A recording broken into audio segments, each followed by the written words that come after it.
students, how are you all? I'm sure you all are fine and taking good care of yourself. So children, let's begin with our next chapter, which is Unit 2, Geography, our environment. Points to study: natural environment, ecosystem, human environment. How do people upset the balance of nature? Everything that surrounds us and influences us, directly or indirectly, is collectively termed our environment. It includes all living and non-living things. The living component include plants, animals, human beings and microorganisms, and are called biotic or biological components. The living components include sunlight, air, water and soil, and are called the abiotic or physical component of the environment. तो बच्चों, जितनी भी चीज़ें हम अपने surrounding में देखते हैं ये हमारा एनवायरनमेंट बनाते हैं. इसमें living thing and non living thing दोनों ही इंक्लूड होते हैं. जितने भी प्लांट्स हैं, एनिमल्स हैं, ह्यूमन बींग्स हैं, माइक्रो ऑर्गेनिजम्स हैं, ये सारे बायोटिक और बायोलॉजिकल कंपोनेंट्स कहलाते हैं. इसके अलावा जितने भी लिविंग कंपोनेंट्स हैं including sunlight, air, water and soil, ये सारे के सारे अबायोटिक और फिजिकल कंपोनेंट्स कहलाते हैं एनवायरनमेंट के. Natural environment: The living and non-living worlds which influence our life make up the natural environment. Each part of the environment is called environmental factor or environmental component, which is not the same everywhere. This makes the natural environment of one place different from the natural environment of another place. अब natural environment का क्या होता है? जहाँ पे आपको trees मिलते हैं, एनिमल्स वगैरह मिलते हैं, प्लांट्स वगैरह मिलते हैं, और जितने भी living and non living things जो होती हैं वो आपस में एक दूसरे को क्या करती हैं, इन्फ्लुएंस करती हैं और एक दूसरे से क्या होती है, इंटर रिलेटेड होती हैं. तो ये आपका नेचुरल एनवायरनमेंट बनाती हैं. Land, water, air, plants and animal comprise the natural environment. You are familiar with the meaning of lithosphere, hydrosphere, atmosphere and biosphere since your previous class. Previous class में बच्चों आपने पढ़ाई था हमारे lithosphere, hydrosphere, atmosphere and biosphere के बारे में. ये सारे के सारे हमारे एनवायरनमेंट के ही कंपोनेंट कहलाते हैं. Lithosphere is the solid top layer of the earth. It is made up of rocks and minerals and covered by a thin layer of soil. It is an irregular surface with various landforms such as mountains, plateau, plains, valleys, etc. The hydrosphere is composite of all the water on or near the earth. This includes the ocean, rivers, lakes and even the moisture in the air. 97% of the earth's water is in the ocean. The remaining 3% is fresh water. 3/4 of the fresh water is solid and exists in ice sheet. The atmosphere is the body of air which surrounds our planet. Most of our atmosphere is located close to the earth's surface where it is most dense. The air of our planet is 79% nitrogen and just under 21% oxygen. The small amount remaining is composite of carbon dioxide and other gases. The biosphere is composite of all living organisms. Plants, animals and one-celled organisms are all parts of the biosphere. Most of the planet's life is found from 3 meters below the ground to 30 meters above and in the top 200 meters of the oceans and sea. All four spheres can be and often are present in a single location. For example, a piece of soil will, of course, have minerals material from the lithosphere. Additionally, there will be elements of hydrosphere present as moisture within the soil. The biosphere as insect and plants and even the atmosphere as pockets of air between soil pieces. तो बच्चों ये जो component हैं इनके बारे में एक एक करके हम लोग जान लेते हैं. लिथोस्फीयर जो होती है ये आपकी अर्थ की टॉप लेयर कहलाती है और ये रॉक्स की बनी होती है, मिनरल्स की बनी होती है जो कि कवर्ड होती है थिन लेयर ऑफ सॉइल से. हाइड्रोस्फीयर जो होता है जितना भी आपका वाटरी एरिया होता है जैसे लेक्स हो गए, वाटर हो गया और आपके रिवर्स, पॉन्ड, इवन ओशन, ये सारा आपका हाइड्रोस्फीयर के अंदर आ जाता है. इसमें आपके जो हाइड्रो प्लांट्स होते हैं, एनिमल्स होते हैं वो भी इंक्लूडेड होते हैं. एटमॉस्फेयर जो होता है हमारी अर्थ के बारे में आपको पता ही है, हमारी अर्थ के सराउंडिंग जो है वो बहुत सारी एयर गैसेस वगैरह पाई जाती हैं, तो ये हमारे एटमॉस्फेयर में पाई जाती हैं। और ऐसा कहा जाता है कि 79% इसमें से नाइट्रोजन है, 21% ऑक्सीजन है, और बाकी का जो हिस्सा है वो बाकी की छोटी मोटी गैस जैसे कि कार्बन डाइऑक्साइड वगैरह पाई जाती हैं। बायोस्फीयर में आपके ऑल लिविंग ऑर्गेनिजम्स आते हैं, जिसमें plants, even one celled organism, even हम ह्यूमन बींग्स भी इंक्लूडेड होते हैं, और ये आपस में एक दूसरे से कनेक्टेड होते हैं किसी ना किसी वजह से। तो ये जो 4 स्पेयर्स हैं ये हमें एक साथ देखने को मिलते हैं। जैसे सॉइल होगी, इसमें आपको वाटर भी मिल जाएगा और आपको इसमें एनिमल्स वगैरह भी मिल जाएंगे, इंसेक्ट्स वगैरह भी मिल जाएंगे। तो ये सब चीज़ें जो होती हैं ये हमें एक ही सराउंडिंग में देखने को मिलती हैं। Ecosystem, everything in the natural world is connected. An ecosystem is a community of living and non-living things that works together. Ecosystem has no particular size. An ecosystem can be as large as deserts or a lake, or as small as a tree or a puddle. If you have a terrarium, it is an artificial ecosystem. The water temperature, plants, animals, air, light and soil all work together. If there isn't enough light or water, or if the soil doesn't have the right nutrient, the plant will die. If plant die, animals that depend on them will die. If the animals that depend on the plant die, any animal that depend on those animals will die. Ecosystem in nature work the same way. All the parts work together to make a balanced system. तो बच्चों ecosystem के बारे में जान लेते हैं। जितना भी आपके नेचर में जो जो चीज़ें मिलती हैं वो सारी एक दूसरे से कनेक्टेड है। जैसे कि प्लांट्स वगैरह होते हैं वो सॉइल पे डिपेंड होते हैं। सॉइल में अगर मिनरल्स नहीं होंगे तो प्लांट्स अच्छे से ग्रो नहीं करेंगे, प्लांट्स अच्छे से ग्रो नहीं करेंगे तो वो क्या हो जाएंगे, मर जाएंगे। प्लांट्स मर जाएंगे तो जो एनिमल प्लांट्स खाते हैं वो भी मर जाएंगे, और जो दूसरे एनिमल जो प्लांट खाने वाले एनिमल्स को खाते हैं वो भी मर जाएंगे। तो एक तरह से ये साइकिल जो है वो चलता रहता है, तो ये एक दूसरे से इंटरडिपेंडेंट रहते हैं। Think and discuss interaction and interdependence of the realm of the earth. There is no rigid pattern for interaction and interdependence of the realm of the earth. It is also not an imaginary idea or guess. The interaction and interdependence is visual to us on the earth in many forms.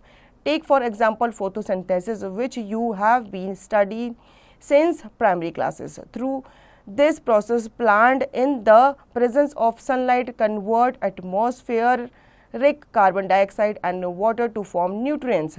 This helps them to live and grow. They also release oxygen in the air, which all life forms on the earth need to breathe for their survival.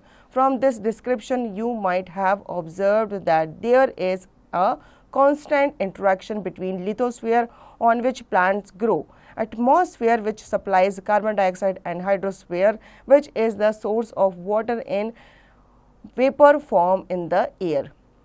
This is not the only process, but there are similar other processes which are a product of this interaction and interdependence. Now answer the questions below.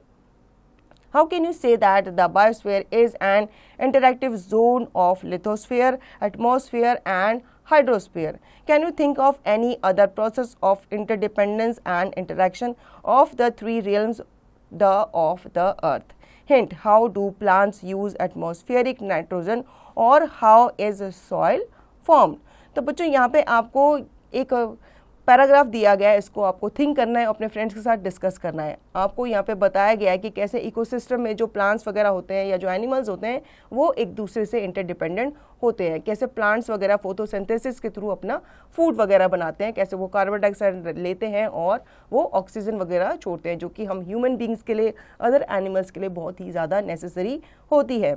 फिर कैसे water cycle जो है वो काम करती है। Water आपने देखा ही है, वाटर पहले जैसे सी वगैरह में आता है तो वो ज़्यादा गर्मी की वजह से इवेपोरेट होता है। जब वो इवेपोरेट होकर ऊपर जाता है तो वो कूल डाउन होता है, उस तरह से क्या बन जाता है, क्लाउड बन जाता है। जब क्लाउड जब हैवी हो जाता है तो वो क्या होता है, रेनफॉल की फॉर्म में वापस धरती पे आता है। ठीक है, जब आप इसे अच्छे से समझ लेंगे तो यहाँ पे आपको कुछ क्वेश्चंस दिए गए हैं, उन क्वेश्चंस के आंसर आपको डिस्कस करके देने हैं।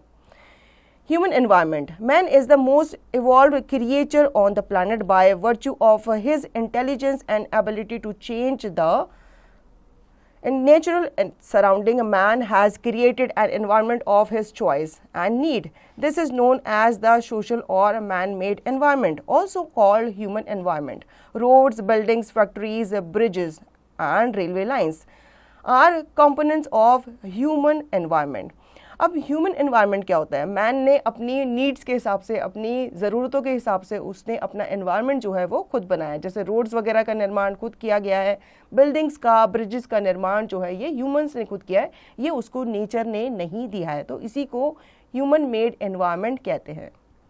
How does people upset the balance of nature? An environment is constantly changing. Sometimes the changes work together to keep the environment in balance. In a balanced environment, the size of the population remains about the same over time. Sometimes the balance in an environment is upset. Many times people upset the balance of nature. They do this by destroying the habitat of other living things. For example, people cut down forests for farm and towns. They build dams and dig mines. All of these human activities can be harmful to other organisms in the environment. Many species of animals are finding it hard to survive because of the ways people have upset the balance of nature. People also upset the balance of nature by causing pollution. You probably know that pollution is a major problem. Pollution is anything that harms the environment. It occurs when harmful substances or pollutants are released into the environment. Pollution of air, land, and water are all major problems. Today, many different substances are poisoning the environment and upsetting nature's balance. And we cannot think of just air pollution or just water pollution or just land pollution. Pollution may start out in one part of environment, but it does not remain there. It is spread all parts. तो बच्चों यहाँ पे हम जान लेते हैं कैसे human ने एनवायरनमेंट को इफेक्ट किया है, कैसे उसके बैलेंस को डिस्टर्ब किया गया है. जैसे ह्यूमंस वगैरह होते हैं, अपने घर वगैरह बनाने के लिए, लैंड एक्वायर करने के लिए वो फॉरेस्ट की कटिंग वगैरह करते हैं. जब वो फॉरेस्ट की कटिंग वगैरह करते हैं तो वहाँ पे रहने वाले जितने भी एनिमल्स होते हैं उनको उनका जो हैबिटेट होता है वो छिन जाता है और इससे काफ़ी सारे जो एनिमल्स हैं वो विलुप्त होते जा रहे हैं. इसके साथ साथ एग्रीकल्चर के लिए भी जो माइनिंग वगैरह होती है या जो डैम वगैरह बनते हैं, जो ब्रिजेस वगैरह बनते हैं, उससे भी हमारी जो नेचर है वो क्या होती है, डिस्टर्ब होती है.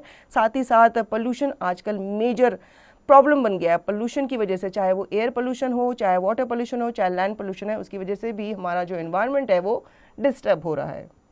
Pollution is increasing daily. Like other organisms, people also suffer from the effects of pollution in the form of illness, birth defects, respiratory diseases, and many other problems. Therefore, we must all work together to help reduce the pollution. Though we like to think that many disturbances of plant community are reversible, even a simple disturbance can cause permanent change.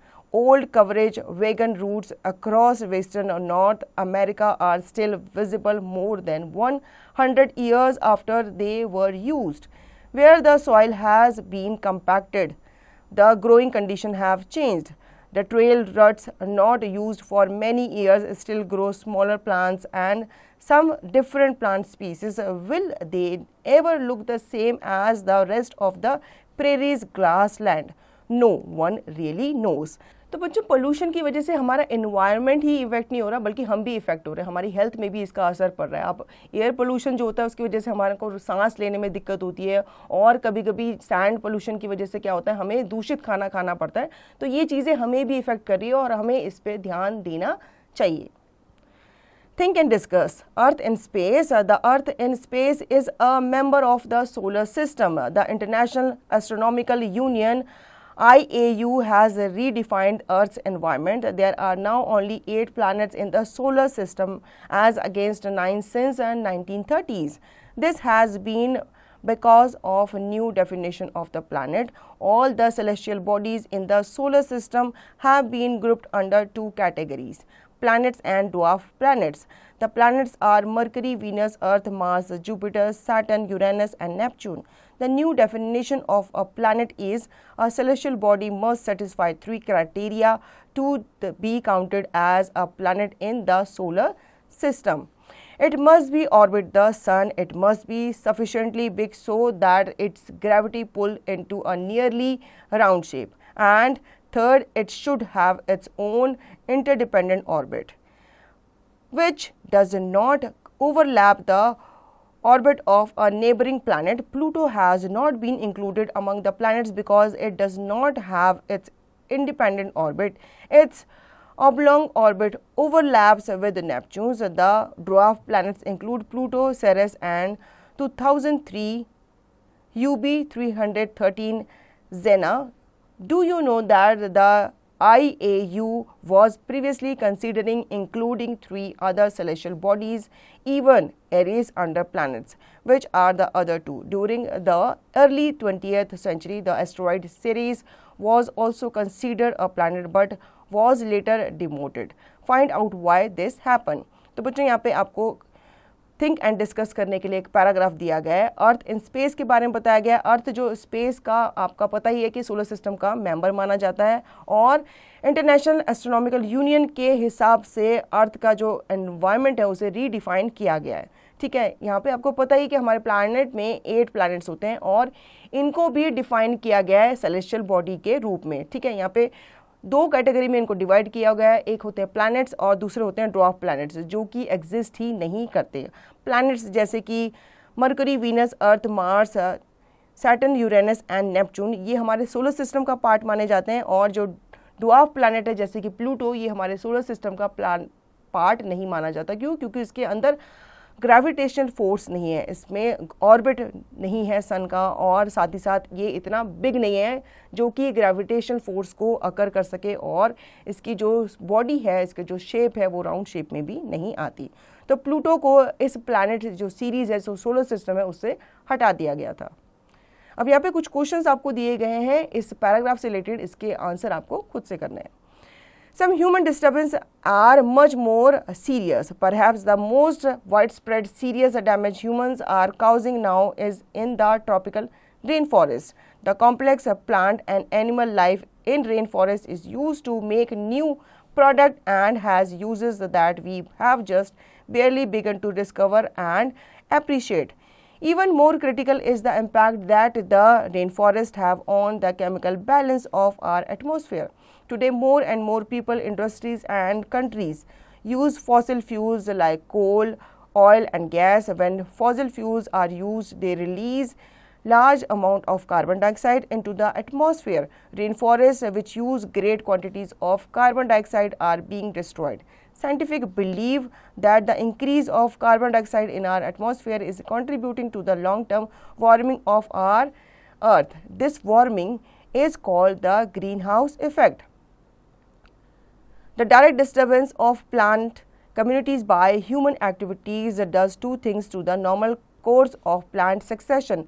First, it can simply start the successional sequence all over again. Second, it can be actually affect the environment so much that it will take much longer, or in some cases never again grow to the original climax community.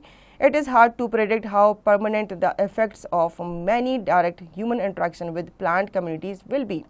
तो बच्चों, human की जो activity है उसकी वजह से जो हमारा एनवायरनमेंट है वो काफ़ी ज़्यादा डिस्टर्ब रहता है। ठीक है, जैसे कि आपके जितनी भी एक्टिविटीज़ है, माइनिंग वगैरह है, डैम वगैरह बनाना है, उसकी वजह से जो हार्म होता है एनवायरनमेंट को, इसकी वजह से क्या आते हैं, नेचुरल कैलामिटीज़ वगैरह आते हैं। तो ये चीज़ हमें प्रिवेंट करनी चाहिए। क्यों? क्योंकि एनिमल स्पीसीज़ के साथ साथ कुछ प्लांट स्पीसीज़ भी हैं जो अब धीरे धीरे क्या होती जा रही है, विलुप्त होती जा रही है। तो हमें इसके बारे में सोचना चाहिए। Keywords: atmosphere, the envelope of gases surrounding the earth. Hydrosphere, all the waters on the earth's surface such as lakes and seas. Biosphere, the region of the surface and atmosphere of earth or other planets occupied by living organisms. Ecosystem, a biological community of interacting organisms and their physical environment. Human environment, natural and physical environment, and the relationship of people with that environment, including physical, biological, cultural, social and economic factors in a given area. Let's recapitulate. All living and non-living things that surrounds us and influence us form our environment. The environment has 2 components, biotic and abiotic. Soil is the uppermost layer of the earth crust. The hydrosphere is composed of all of the water on or near the earth. An ecosystem is a community of living and non-living things that works together. The atmosphere is the body of air which surrounds our planet. So children, I hope you understood the chapter very well. Now you can revise the chapter and practice the given exercise by yourself.